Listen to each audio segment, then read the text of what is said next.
Hello, Gary Franchi here for Freedom.tv and RestoreTheRepublic.com. I have two urgent action alerts that require your immediate attention. The members of Restore the Republic raise these issues by phone and email. This first alert comes from RTR blogger Michael Von Asten. A rather scary piece of legislation has been introduced in the House of Representatives entitled the National Emergency Centers Establishment Act, numbered House Resolution 645. Many people in the freedom movement have whispered, shouted, talked, and warned others about the unaccounted for FEMA facilities being built around the country for several years now. Well, it seems like Congress is currently facing the issue of opening these facilities and to begin using them for their intended purposes. The bill will serve as the authorization to open and declare what these facilities can be used for and what they are preparing to do. The bill begins with the establishment of national emergency centers, which will mandate that Homeland Security use no fewer than 6 existing military facilities in each of the existing FEMA regions to provide aid to individuals and families in the event of a declared emergency or natural disaster. These facilities will also be to train law enforcement entities as well as clergy and other entities that will prepare the average citizen for a major event. These facilities will be required to be equipped for long-term stays by citizens. Requirements for these camps are that they must be located in close proximity to a transportation corridor. They must be located in a state with a high level or threat of disaster-related activities. They must be located near a major metropolitan center, and they must be capable of meeting for an extended period of time the housing, health, transportation, education, public works, humanitarian, and other transition needs of a large number of individuals affected by an emergency or major disaster. These facilities must be capable of being scaled up or down according to the need.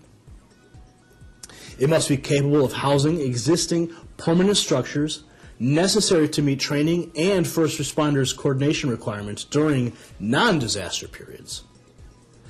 These camps must also consist of 2 state-of-the-art command and control centers, one in full ready mode and the other used daily for training.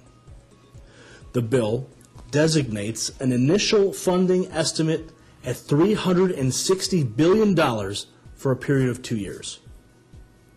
The bill specifically defines emergency and major disaster. It defines emergency as a means of any occasion or instance for which, and by the determination of the President, federal assistance is needed to supplement state and local efforts and capabilities to save lives, protect property, and public health and safety. Major disaster means any natural catastrophe or, regardless of cause, any fire, flood, or explosion in any part of the United States which, by determination of the President, causes damage of sufficient severity and magnitude to warrant major disaster assistance. Given recent language of bills like H.R. 1955, introduced in 2007, and the nefarious Patriot Act, everyone is now considered a terrorist threat, and everyone is being monitored by the NSA supercomputers. H.R. 645 is well beyond the scope of federal constitutional power and could be used in the event of a false flag operation to round up American citizens suspected of involvement, usurping the traditional constitutional means. You must act now to prevent this bill from becoming law. Please contact your representatives and instruct them to vote no on House Resolution 645. You can visit congress.org to find your congressman's information.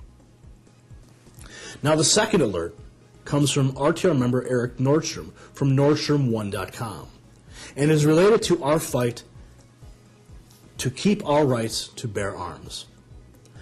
On the table now is ammunition accountability legislation. It's in 18 states, and it requires all ammunition to be encoded by the manufacturer in a database and including all ammunition sales. They will now know how much you buy and what calibers. Remember how Obama said he wasn't going to take your guns?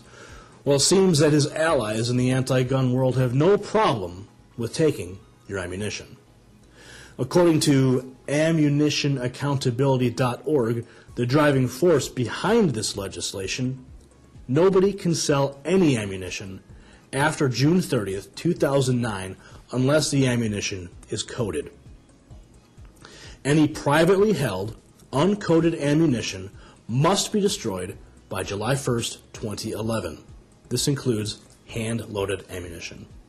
They will also charge a 5-cent tax on every round, so a box of ammo you buy will now be at least $2.50 more.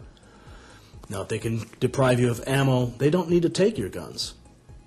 As all eyes are diverted on talk radio topics, bailouts, television entertainment, and corporate news propaganda, state-level legislators are placing the Second Amendment into the grave. This legislation is currently in committee in 18 states: Alabama, Arizona, California, Connecticut, Hawaii, Illinois, Indiana, Kentucky, Maryland, Mississippi, Missouri, New Jersey, New York, Pennsylvania, Rhode Island, South Carolina, Tennessee, and Washington State.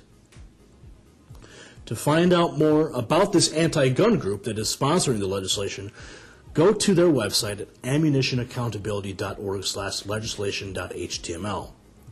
Thomas Jefferson said, "The strongest reason for the people to retain the right to keep and bear arms is, as a last resort, to protect themselves against tyranny in government."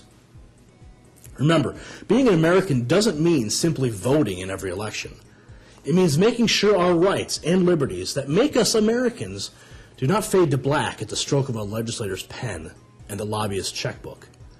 If we do not act upon our rights, they will be lost as we remain distracted by the bread and circuses of today.